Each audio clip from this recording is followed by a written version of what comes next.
નમસ્કાર, પંચાયત સમાચાર 24 માં આપનું સ્વાગત છે. કેન્દ્ર સરકારના સંયુક્ત સચિવ કે નિરાલાની દાહોદ મુલાકાત, દેવગઢ બારિયાની પીએમસી શાળાઓ અને પ્રાકૃતિક ખેતી કરતા પ્રગતિશીલ ખેડૂતોના ફોર્મનું કર્યું નિરીક્ષણ.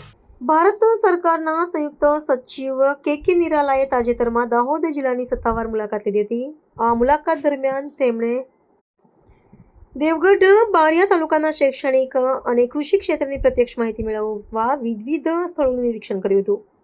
સચિવશ્રીએ સૌપ્રથમ દેવગઢ બારિયા સ્થિત પીએમશ્રી રાધે ગોવિંદ પ્રાથમિક શાળા અને ત્યારબાદ નાની ખજૂરી અંતેલા ખાતે આવેલી પીએમશ્રી ગર્લ્સ લિટરેસી રેસિડેન્શિયલ સ્કૂલની મુલાકાત લઈ ત્યાં અપાતા શિક્ષણ અને સુવિધાઓનું બારીકાઈથી મૂલ્યાંકન કર્યું હતું.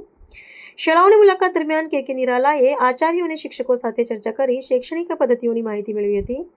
તેમણે કમ્પ્યુટર લેબ, વિજ્ઞાન પ્રયોગશાળા, પુસ્તકાલય અને સંગીત કક્ષ જેવી માળખાગત સુવિધાઓનું નિરીક્ષણ કર્યું હતું અને વર્ગખંડોમાં જઈને વિદ્યાર્થીનીઓ સાથે સીધો સંવાદ સાધ્યો હતો. આ ઉપરાંત શાળાના પટાંગણમાં વૃક્ષારોપણનો કાર્યક્રમ પણ યોજવામાં આવ્યો હતો. શિક્ષણ ઉપરાંત તેમણે કૃષિ ક્ષેત્રે પણ રસ દાખવી અંતેલા ગામના પ્રગતિશીલ ખેડૂતોની મુલાકાત લીધી હતી, જેમાં ભરતભાઈ પટેલ અને પર્વતભાઈ પટેલ દ્વારા કરવામાં આવતી ફળ અને શાકભાજીની પ્રાકૃતિક ખેતી અંગે ઝીણવટભરી માહિતી પ્રાપ્ત કરી હતી.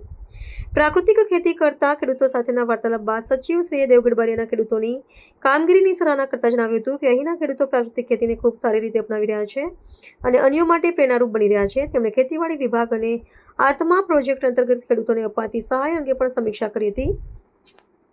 આ સમગ્ર મુલાકાત દરમિયાન દાહોદ જિલ્લા કલેક્ટર યોગેશ નિરગુડે, પ્રાયોજના વહીવટદાર દેવેન્દ્ર મીના સહિત જિલ્લાના ઉચ્ચ અધિકારીઓ ઉપસ્થિત રહ્યા હતા.